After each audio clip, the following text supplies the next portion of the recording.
This episode of Wild Talk, I welcome the title sponsor for Season 5, Paul Brennan, Better Call Paul. Do I have your attention yet? You're not going to want to scroll past this one. He's a realtor, he's a hunter, he's a conservationist. He understands that land just isn't real estate. It's wild sheep country, it's elk country, and it's ridgelines and responsibility. I did a listing appointment with this lady, and right before we were going to list, she gives me a call and she says, I saw your Facebook and you holding those dead animals. And okay. Welcome to Wild Talk, the untamed voice of Canada's outdoors, where raw stories, real people, and wild places collide. This episode of Wild Talk is one for the books. Let's talk wild. Wild Talk, powered by Better Call Paul, is brought to you by Better Hunting, Better Stories, Better Call Paul. Umarex, Hunt with Air. Bronc Beer, Great Buckin' Beer.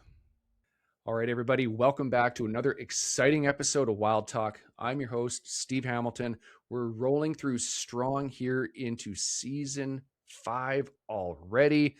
We've had a ton of great guests. Tonight promises to be no different. I'm joined by Better Call Paul himself. You probably have seen his social media. If you haven't, you need to check it out. Coming, as he says, straight out of Okotoks. Paul, a huge thanks for joining me tonight, man. This is going to be epic. Coming straight out of Okotoks. I'm going to use that. That's good. That's good. Yeah. No, happy to be here. Thanks for having me. Yeah, looking forward to it. Like I said, we did zero planning on this. We're going to wing it. This is going to be about as natural as it gets. So looking forward to it here. These are always the best ones. When I don't have to really hammer out anything, I kind of have just a rough guideline in my head that where I want to go. So we're going to dive right into it. I mentioned your social media. You're a realtor. You're a hunter. So how do you introduce yourself? Are you a hunter, a realtor, or just plain old busy? That's a great question. So when I first got into real estate 5, 6, 7 years ago, I it definitely was not my first line I would use with people doing the whole hunting thing. Um, the reason why I wanted to team up with you, sponsor the hunting channel, sponsor Wild Talk here is I had a recent experience was I did a listing appointment with this lady. She was on the older side, about over 80. She had an acreage just outside Okotoks. We were getting along great. I was just about to list her property. I helped her clean. I helped photos, videos, did it all, measurements. And right before we were going to list, she gives me a call and she says, Paul, I know you think I'm old, but I know how to work the internet. And I think you're one of the worst people out there. I don't want to do any business with you. And I tell her, well, it takes a lot to offend me. So I got to ask, I mean, what did I do to offend you? And she says, I saw your Facebook and you holding those dead animals. And okay, all right, I'm not gonna fight you. I wish you the best of luck. And I went home, talked to my wife about, yeah, I lost a listing today. It was a good, probably $1.5 million acreage, but it is what it is.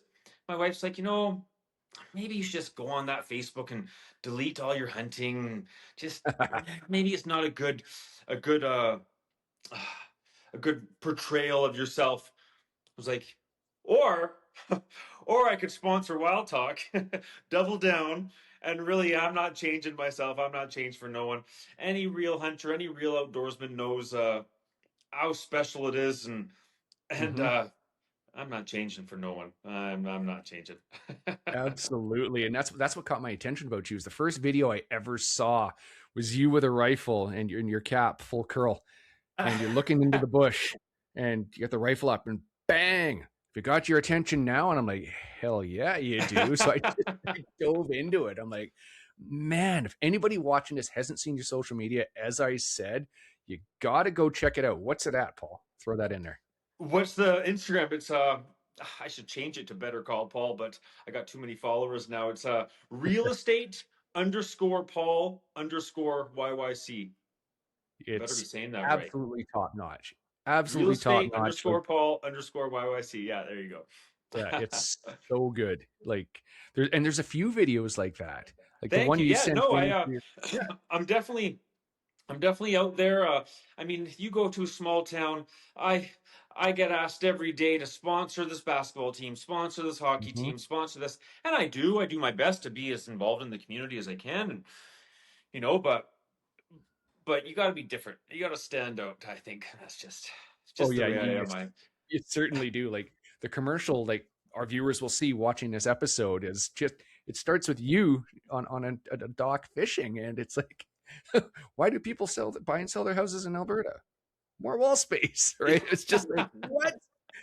And I had some on the team here at Wild TV watching that, and they're like, "Whose house is that? There's a lot of animals on the wall." I'm like, "He's a real hunter, right? yeah He's not somebody who's yeah. putting on a show to try and So in fit that into the commercial demographic." was that in that commercial was my parents' house. That's where my mom and dad live on the lake. Um, so my dad, growing up, he, he was not allowed to have the heads upstairs. The heads stay in the Hmm. basement. The polar bear, the black bear, the sheep heads. We wouldn't call it a trophy room because that Right. sounds not politically correct. We called it a sheep room. That's what it was, a Hmm. sheep room. So the sheep room was always in the basement, but my parents had a two-story. So now they moved to a bungalow, which is just, the main level and then the walkout basement. Hmm. And my mom's like, you know what? I want that basement too. So my dad had to put the heads in his own office. So now it went from a basement with all his heads. He's got the seal rugs, the wall. He's hunted with the indigenous for years and years. He's got it all. He's got three or four rams or dolls. He's got three doll sheep on the wall, a couple of bighorns, and now we squeezed it all into a an office. And it turned out great. It's awesome.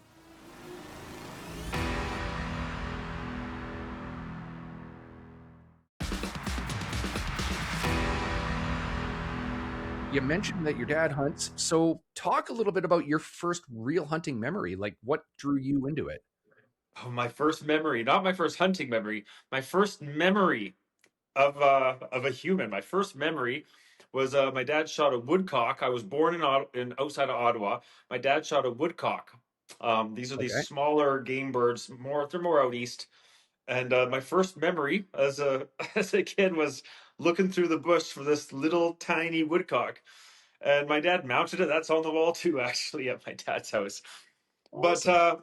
yeah, hunting out in Ottawa out east. I don't remember. I moved west here to Okotoks when I was 5.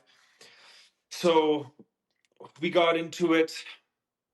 My dad brainwashed me right as a kid. That's what you got to do. My dad's wrote a lot of articles in the Wild Sheep Foundation, Alberta Wild Sheep.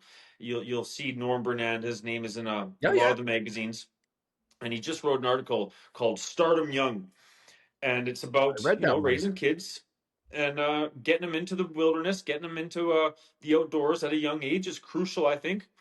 Hmm. So when I was younger, my dad would take me out deer hunting, this and that. And man, when you're 5, 6, 7, 8, 9, 10, it's hard hiking through the snow. It's tough. It's how, Dad, I just want to shoot the gun. I just want to shoot a can. That's all I want to do. So we got into. I started out duck hunting.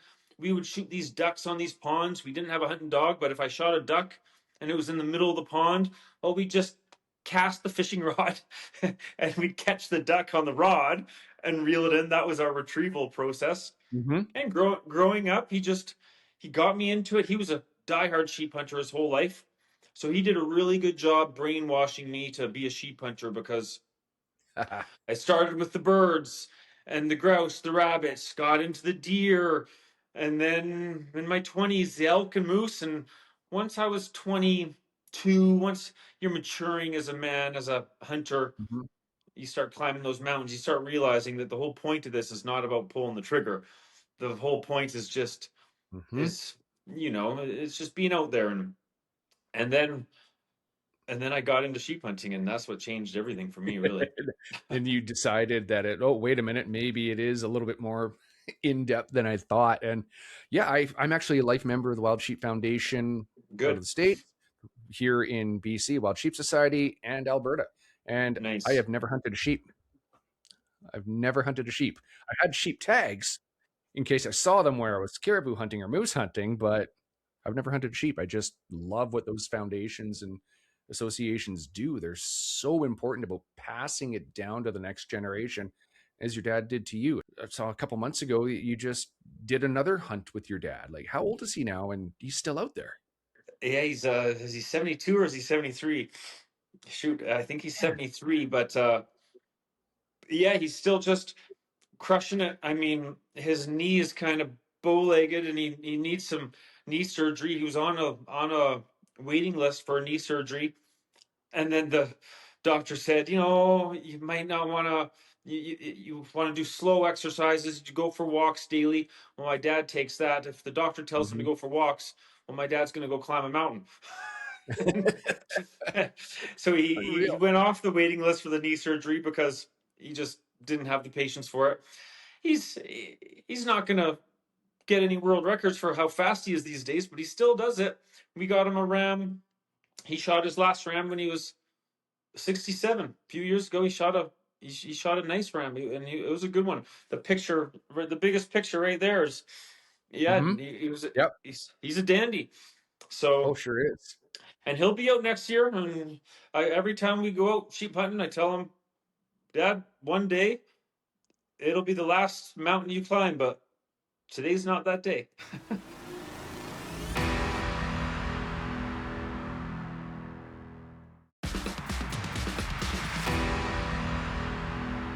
It's mind-blowing to think of that relationship that you've had with your dad this long, and it's that strong, especially climbing up a mountain, because I've done it with some friends. It can get testy up there. It really can, as people are dragging the slower one, right? But because Yeah, that's and usually me. In Alberta, we're real lucky. So the average person thinks of a sheep hunt as, okay, you got to spend $80,000 American. Yeah. You got to get guide. You're going 14 days. You're packing light, dry food, dry food. That's Mhm. it. Find water. In Alberta, we're spoiled. So I was actually thinking about writing an article to this magazine and calling Yeah. it the art of a day trip, because Ah. we go when it's the south opener, the northern opener. Yeah, we spend our nights out there. But me and my hunting buddy Clint McFarland, we go hard. We go real hard. And the people that go real hard, they weigh their bag. They don't want their bag to weigh more than 60 pounds. They're Mhm. serious. I mean, we're pretty young. We're pretty fit. I mean, I'm 40, but we're in good shape. So the first day on our sheep hunt, we're packing lobster tails. We're packing ribeye steaks. Yep. Hell, I might even pack a beer too. Yep. And our bag will get lighter, but we're gonna enjoy it. If I call the summer when it's the sheep opener and the weather's nice, that's pleasure. That's Mhm. pleasure. When it's late October, that's business. So late October, you're going hard. That's when the rams start moving, hopefully. But August 25th, early September, you're just going out there for having fun, trying to find some sheep. Oh yeah, I've done that a few times on fly-in hunts, and we we're pretty lucky. We usually base camp within 400 meters of the lake. So, as you said, we do it right. We bring in some good food for the first couple of days. Hell, we'll bring in fire logs to make sure that we don't have to search for wood sometimes. If we're there for 10, 12 days, we bring 14, 15 fire logs. We keep them within 100 yards of the water. We're not going far with them. And just, hell, you got to have a warm fire, right? You got to be comfortable. And that's Totally. you hear so many horror stories about, oh, I spiked out in 3 days and I couldn't leave my bivvy because it was pouring rain. I was miserable and cold. I get it, but that's not in, comfortable. So in Alberta, we're spoiled. Man, if the weather's bad and it's raining, I'm going go home. home. Go home. I'll go home and I'll come back out. I I don't work a 9 to 5, so I'm lucky. I can uh Exactly. I can do what I want pretty much. Um, yeah, if I have a big sheep trip planned out, yeah, I'll bring my rain gear and stuff. But if the weather forecast calls for 3 days rain, I'll stay home. Stay I'll go home. next week. Yeah. Yeah. That's we're pretty I blessed here didn't in book a BC. flight. I don't have a pilot flying me out. Yeah, that's the problem here, right? Is where I am here in central BC, we're driving 10 hours to get a plane up, and then it's a 2 hour plane ride into good territory. So we don't really have that luxury. We've Rain been or shine. Rain or shine. exactly. Yeah.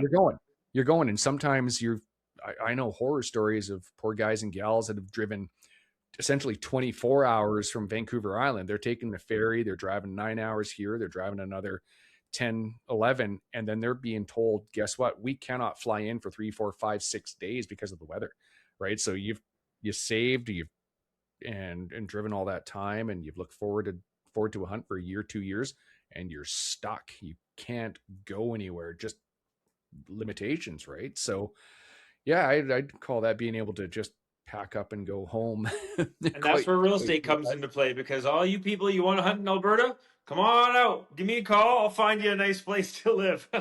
I was waiting for that plug, right? It's so good. Like, you've got some amazing stuff there. You're so centered on it with your family and your dad. Like, why is that so important to just share the hunts across the generations? Oh man, you're gonna make me get sentimental here. So my I wife, hope we got so. we got a 2.5-year-old daughter right now, and my Mhm. wife's just pregnant. She's about 20 weeks pregnant right now. We Oh, just found congrats. out it is another girl. So I, it, I assume it's a little easier getting the next generation into wildlife, into the outdoors. If it's a boy, I mean, if you got a son, it's probably a little easier. I remember my dad tried to get my dog or my sisters into it. I got two sisters, two older sisters, and my dad brought them out for one hunt, one deer hunt.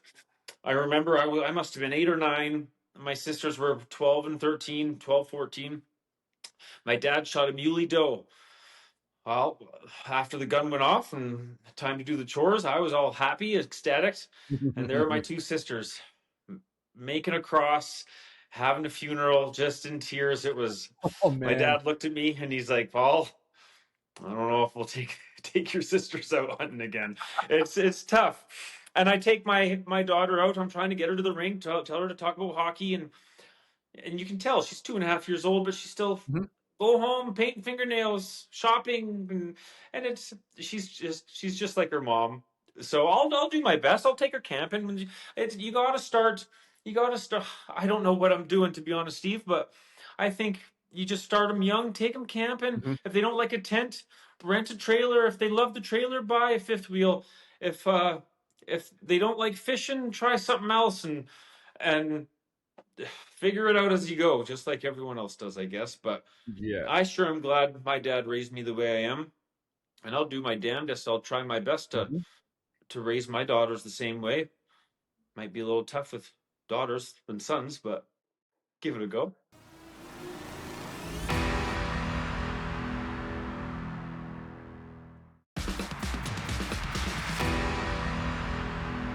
My daughter's 13 going on 18 if you ask her, and she's come out with me ever since mom would let her, basically You when were I was telling me that capable. she's been on some epic trips.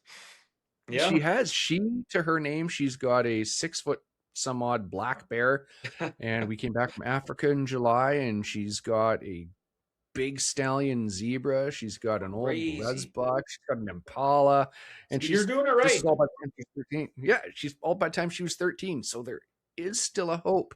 Like, And I think once you got her, yeah, she's you got her. she's hooked. She's And hooked. hunting, fishing is now, she didn't know it 10 years ago, but it's in her blood. And when Oh it's yeah, in your blood, it's in she your loved blood. it. Yeah, Good for she's you. loved it day one. I've been so lucky. She was just legal. You can get your hunting license here at 10. She Oh, did it 10. just before her. Yeah, oh yeah, she could do it. Wow. She did it just before she turned 11. That was my birthday present to her. And then the way the next just course went through, we sat down together. And so just before her 11th birthday. And so, yeah, she's 13. So she was, man, she was 11 when she shot her black bear. Wow. So we were out and we got her big black bear. So last year, this past May, her and I went out, we threw the rifle in the back of the truck and went for a drive, just buggered off up the road an hour, not even. We're in the bush and we're coming out, and there's a nice black bear down a little seismic line, like a little clear cut type thing. We stop, we look at it, and I'm glassing it. I got some decent pictures of it through the binos, and it's 400 yards away. It's 300 yards away. It's 200 yards away, and it's coming. I'm like, oh, it's a 5'8", 5'9" black bear. It's a good freezer filler. And she goes, Dad, when was the last time you shot a bear? And I'll go, oh, God, it's been a few years. I always put other people ahead of me. And she goes, I got my bear last year. I think it's your turn to get one. I'm like, I know what that means right there. So up on the rifle I get, and I got it out on the sticks, and I smack it, down it goes. We recover it. But the year before, when she got her first bear, she was a little squeamish. She didn't want to get involved in the process. But this year it was just me and her. So she grabs a leg, opens it up, and she's asking where to put her hands. I'm like, all right, here we go. So I unzip it. I show her the heart and the lungs. And the best part to me, though, is when we got home, we're in the carport, and she goes, I want to help you skin it. I'm like, it kind of grabbed me right in the feels. And like, a year ago, kid, you wanted no part of this. So, oh yeah, she is, as they say, neck deep right into the, Even the fact that she got you to pull the trigger there just yeah. shows just how mature she is for her Mm-hmm. age. Oh It yeah, it took was me, just one of I was those. probably, before I really understood the point of not pulling the trigger and just sharing it with people, man, I was probably close to 16, 17 before I got that Oh yeah, mature about it. it was just So the way she looked at me. She's like, Dad, I think it's your turn. I'm like, oh, just kid, that was smart. And then she's like, oh, if I shoot a bear, I get 2 tags this year, right? I'm like, okay, I see where you're going with this. So mom will be up on the, mom's never got a black bear yet. She got her first animal in Africa this past July, and she got her first, second, and third there. So she wants a black bear this year. So I've been pretty blessed with the women in my life to love hunting and being totally immersed.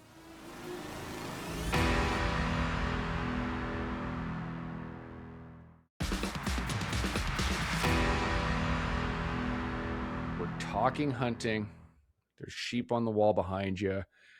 This past fall, you sent me a video with your tagline, better hunting, better stories, better call Paul, and you had a beauty of a ram in your hands.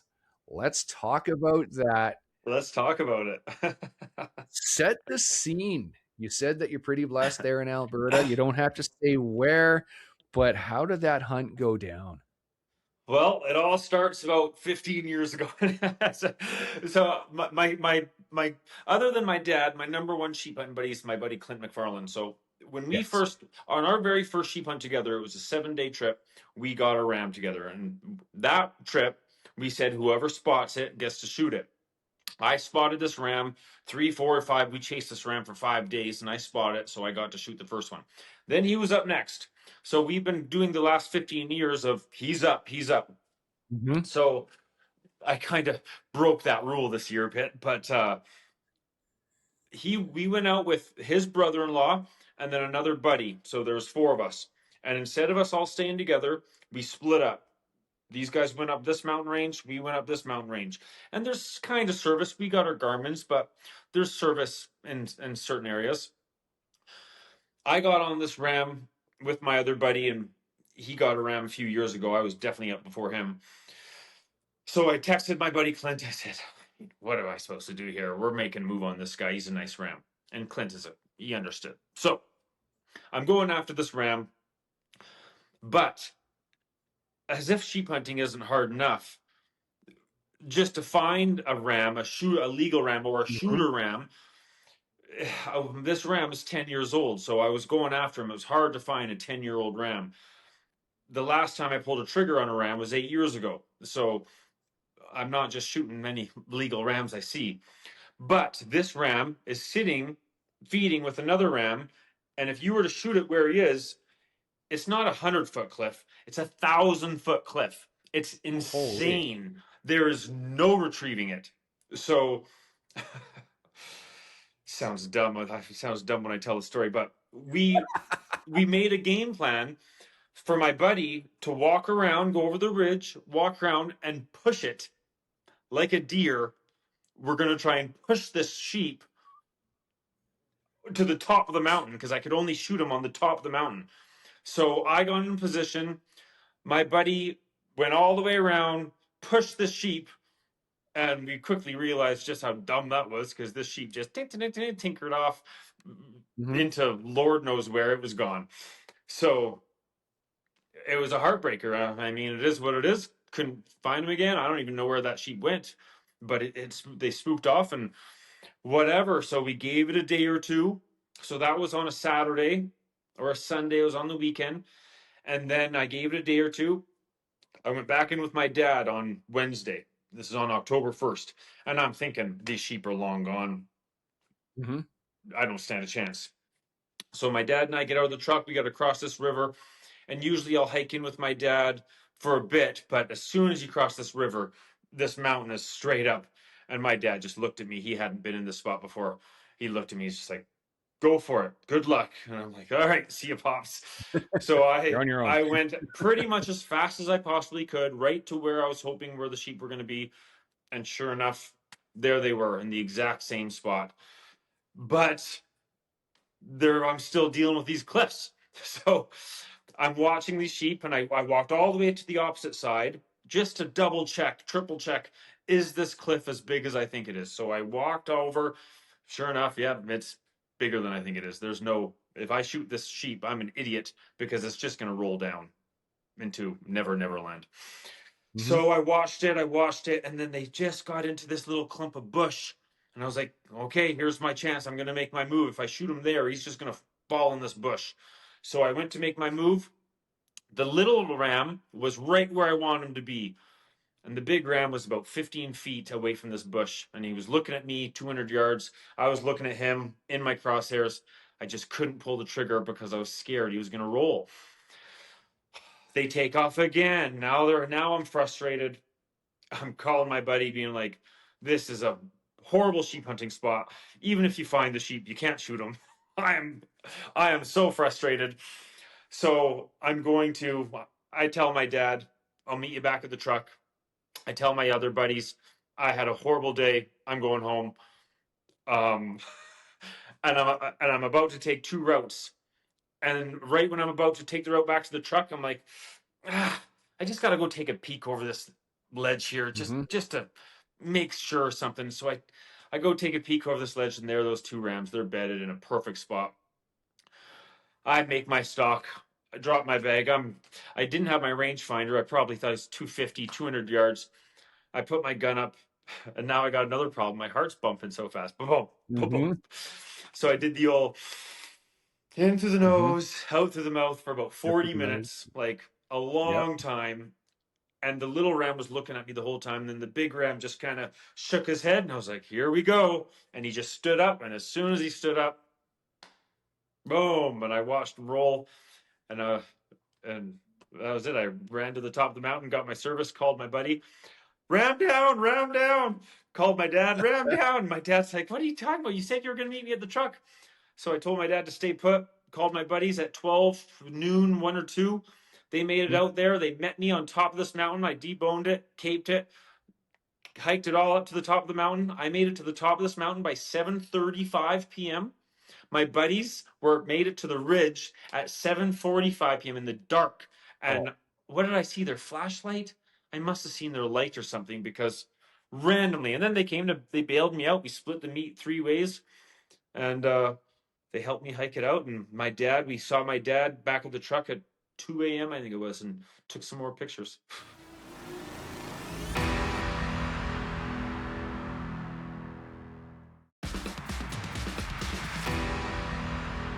As you said, a typical Alberta sheep hunt. You were home at night. I was home. Yeah, my wife wasn't thrilled when I come home, elbows deep in blood. It was Oh probably yeah. 4:30 in the morning. Yep. Yeah. Been there. Woke the That's a dog up. hell The of a dog day. woke the baby up. Of I got a course, right? shower, But I got a sheep. I got a sheep. but I got a ram. Yeah, 10-year-old That's ram. It was that's awesome. was it 10? 10-year-old ram. Yeah, Wow. yeah.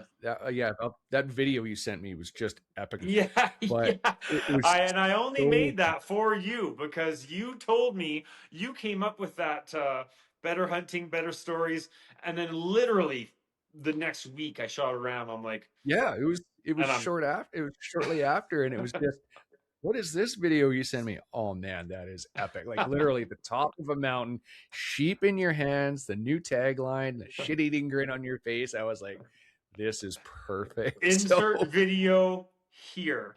Better hunting, better stories, Better call Paul. It's so good. So, was that a more? Would you say that was more of a physical or a mental challenge, or a, kind of a combination of the both? Ah, yeah, good question. Yeah, I gave up. It was just um, the mental, I guess. I mean, this mountain, the specific mountain, was just so cliffy, so cliffed out that you put all this time and all the years add up, and you finally see a ram that you want to pull the trigger on, and it's on this mountain that you can't shoot him on.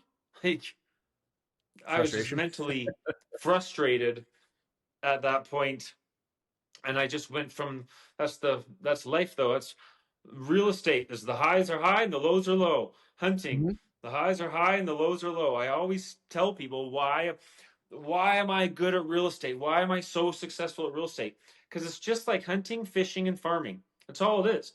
Would you rather Mhm. be good or would you rather be lucky? I'm taking lucky all day long because Yep. the only way you're ever going to get lucky is if you're grinding, is if you're working your tail off. In real estate, yeah, you I sell a lot of homes because I'm out there grinding. Trust me, I get lucky Mhm. a lot. Out there hunting, you're not going to shoot a ram from a couch. I'm not going to shoot a ram watching wild TV. I'm going to shoot a ram Mhm. climbing that mountain, and you're lucky because you're sitting on top of a mountain. That's it, Exactly. Exactly. right? So, yeah, what does a bighorn sheep represent to you as a hunter? Like, is that like the pinnacle of success, or where's that fall into you? A ram with my dad. That's the pinnacle of success right there. Yeah. How many rams do you Yeah, have with your dad? just one. Yeah, just one. So Oh. that ram that we shot with my dad was there was a lot of pressure. We've done it all. The big bucks, the big muleys, the whitetails, the elk, the moose. The I got a 50-inch moose right here with my dad. I've done it all. I can look. I got all these heads on the wall with my dad, with my dad, with my dad, with my dad, with my dad, with my dad. We just never got a ram together. So when we knew my Really? dad was getting older, we knew that was just our unfinished business. So when we did Okay. that, it was one of the besides my wedding, Lauren, besides my wedding and the Because we birth know of my she's kid, watching. that was that was one of the most special days of my life for sure. Yeah. And Oh, my buddy I Clint got to bet. join us too that day too. So it was me, my dad, and my hunting buddy Clint. So it was Oh, yeah. super That's special. I had no idea. Like, you've got how many rams do you have over your life? I've pulled the trigger now on three, which I Okay. know sheep etiquette. You're supposed to if you shoot a 10-year-old ram, I think that's fine. The ram has put his genetics out there. Oh yeah. You don't go shooting squeakers every year, but everyone has their own opinion on sheep etiquette. But yeah, I Oh yeah. pulled the trigger on three, and I've been a part of uh, 7 or 8 successful sheep Oh hunts. wow. Yeah. That's quite the resume in itself. Most people don't see 7 or 8 legal sheep in their entire hunting career, let alone being a part Well, of seven well, or the eight. That's average insane. person, they are sheep hunters, and they Yeah. go sheep hunting every year, but they go out for a 10-day trip on the opener or 7-day Hmm. trip on the opener, but then they're chasing elk with their bow. Well, now it's bow hunting season, and so that's their trip. They sheep hunt for the opener week, and then they go bow hunting with they're chasing elk. And trust me, I want to be bugling elk too. I want to be chasing elk with my bow. It's super fun. I got nothing against you guys. I want to be doing it too, but I'm just some people are shed hunters. Some people are elk Hmm. hunters. It's just my obsession. Sheep's my obsession. Blame my dad. Blame Storm and Norman because that's the reason why I'm so obsessed with sheep.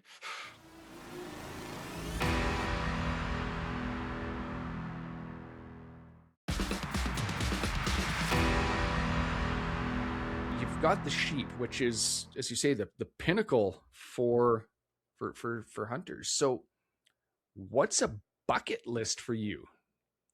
What's that animal Oh, that you want that you've never got? I mean, it's expensive, I guess. The doll sheep. My dad's got a bunch of dolls. I'd love to go doll sheep hunting. I think you can go doll sheep hunting.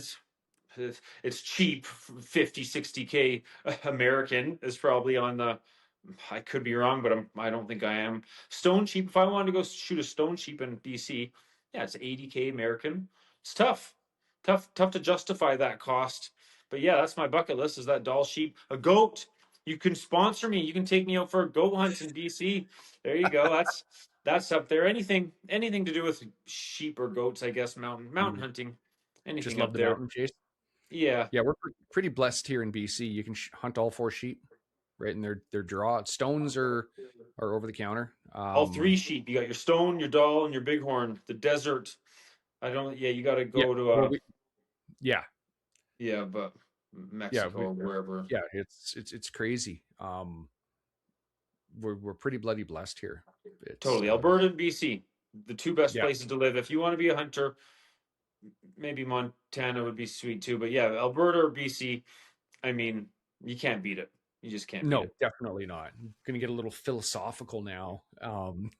So you are in the public eye, right? You threw out there how you kind of lost a sale at the beginning of this conversation just due to your perception or the perception that you were a bad person because you were a hunter. So, what do you feel that non-hunters misunderstand the most? Not necessarily an anti-hunter. We know that they've got their mindset. What do you feel a non-hunter, somebody who just doesn't know about hunting, needs to understand about us? Oh man, what a question. I've had this debate so many times growing up. Uh-huh. Me too. The beautiful thing about this debate is that words don't justify. If you are an anti-hunter, I can see your point of view. I can Mhm. always see the opposing side's point of view, but they'll never see my point of view because they're not out there. They're not spending the time with their dad growing up. They're not seeing the wildlife. They're not enjoying a breakfast watching the sunrise on top of a mountain. So I can't justify it. So they think they're right. I'll let you have it. That's okay. Have it. You can hate on me for being a hunter all you want. That's okay because you'll never get it. And I won't be able to explain it to you. Mhm. I wish I could. I think a better man, Jim Shockey could probably explain a whole lot better than me. I've seen a lot of his videos. He's well spoken. Um, I I've never been into any African hunting, but you listen to Jim Shockey talk about it. It's real conservation, Mhm. and you gotta listen to guys like that. You gotta the more experience you have, the more wisdom you have, the more intelligence you have. Yeah, you listen to your elders, respect your elders, and with hunting, that's eventually what what you have to do. And if you don't do it, well, you don't understand. You Yeah, know. exactly. And I've said for years to many different people over the years, having these debates, having these conversations, that there really isn't much of a difference between a hunter and an anti-hunter. We both want more wildlife. We both want more habitat. We both want it managed properly. We both deeply care about the resource. We want to see it there in perpetuity for the next generations. The only thing we differ on is how the end of life happens for them. We try and do it humanely with a pull of a trigger, release of an arrow. They, for some reason, want nature to take its course, and I get that. Nature is beautiful, but as they say, nature is metal. Very rarely at the end of an animal's life in the wild does it just go lay down and have a nap and never wakes up. There's there's disease, there's the predation that some of these animals go through. You see the trail cam pictures all the time, or the camera pictures where a wolf is tearing out the back end of an elk, or a coyote is running with a neighborhood pet, right? And it's just there's so we're so close, I think, to being philosophically the same, right? And it's crazy, and that's my take on it, and I've used that for years.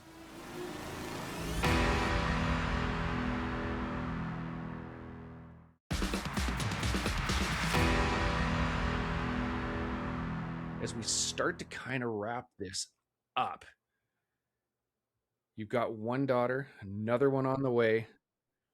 What is something you want to kind of pass on is, hey, I'm dad, this is grandpa, this is what you need to know about hunting? That's on me. I got to get her out. I gotta get her out. You got to get them to experience it. Start them young, like my dad says, and take some time off work and spend more time with the family. Get them out there. The more time they spend out there, the more odds, the better chances they have of appreciating everything that the outdoors has to offer. And people like us, we know that. We know everything it has to offer, but you got to try and pass it down to the next generation. Very important. It's very Mm-hmm. important. Yeah, that mentorship and that exposure, I guess you'd call it, right? That, hey, you know what? You know where your food comes from? I like I said, I've been pretty blessed with my daughter. I was doing a radio interview a few years ago. God, she might have been four or five, and she was with me. We just went and did a live in studio. I was promoting a local fishing game club that I was a part of, still am, and we were holding a wildlife banquet. And they were talking about all the types of food that were going to be there, and we were doing an around the world type banquet. We had it set up so there was food stations. You had a North America where you had deer and moose and bear. We had Africa, and we had like camel. We had South America, and we had certain types of fish. And we even had kangaroo from Australia, right? So it was kind of a taste of around the world. And the disc jockey, well, man, we're going to age ourselves by saying that, but the show host said to my daughter, she goes, so what's your favorite kind of food? And without missing a beat, she goes, bear sausage, right into the right into the microphone. And it was just a look of, oh, on their All face, right? right. It was because I talked about how she'd grown up on wild game and she loved wild game. And I think I don't want to say they were trying to catch me. Like she was going to go lasagna, pizza, Yeah. ice cream. But till this day, she loves bear meat. Like she loves burritos and spaghetti and chili. And it, 9 out of 10 times, if I say, what do you want for dinner? If I let her pick, she is saying bear. So pretty bloody blessed, as I say. So as we're getting to the end of our time here, I know you're a busy man. I'm busy. I got hell after this. I got to make dinner for the family, and you've got a young kid there. Is she in bed yet? Oh, what time is it? 8 o'clock. Yeah. Mom's probably just putting her down to bed. We're on day two of what do you Oh call no. it? Potty training. So Oh no. Been making there. I messes around here. do not miss that. So again, we talked about it at the beginning. Where can someone find more information about you and your business? Okay, great question. Since I'm speaking to such a big platform here, um, I know what I'm talking about here. The numbers just came in from my brokerage for the year of 2025. There's over right around 1,000 realtors in my brokerage. It's CIR Realty. There's 1,000 realtors. Guess what number I came in the rankings for 2025 out of almost 1,000 realtors? Number two. I got beat by one guy, but I know what I'm talking about here, guys. I sold 69 homes last year, a bunch of acreages. That $4 million property that I was shooting the gun in that commercial Oh, there. so nice. But if anyone has questions about land, acreages, if you're looking to buy or sell anywhere in Southern Alberta, give me a call. Even if you're just curious, give me a call, give me a text. I'll set you up on my portal. You can see what's going on in the market. I could talk about the market just as much as I could talk about hunting. So we'll save that for another episode. But Absolutely. yeah, my phone number, throw the phone number on the screen, throw my Instagram on the screen. And I'm an open book, guys. I answer my phone 24/7. So never hesitate to call, text anytime, any day. He sure does. I can say that for a fact. I've received text messages from him at all hours, whether it's hunting related. 98% of the time it is hunting related though, but like I said, check out his social media. If you're in the market, if you're not in the market, even if you just want to see some great, well done commercials from somebody who is one of us in the hunting industry, check out Better Call Paul. A huge thanks, Paul, for what you're doing and what you're doing for Wild TV and my show. Thank you, sir. I appreciate it. Thank you. Wild Talk, powered by Better Call Paul, is brought to you by Better Hunting, Better Stories, Better Call Paul. Umarex, Hunt with Air. Bronc Beer, Great Buckin' Beer.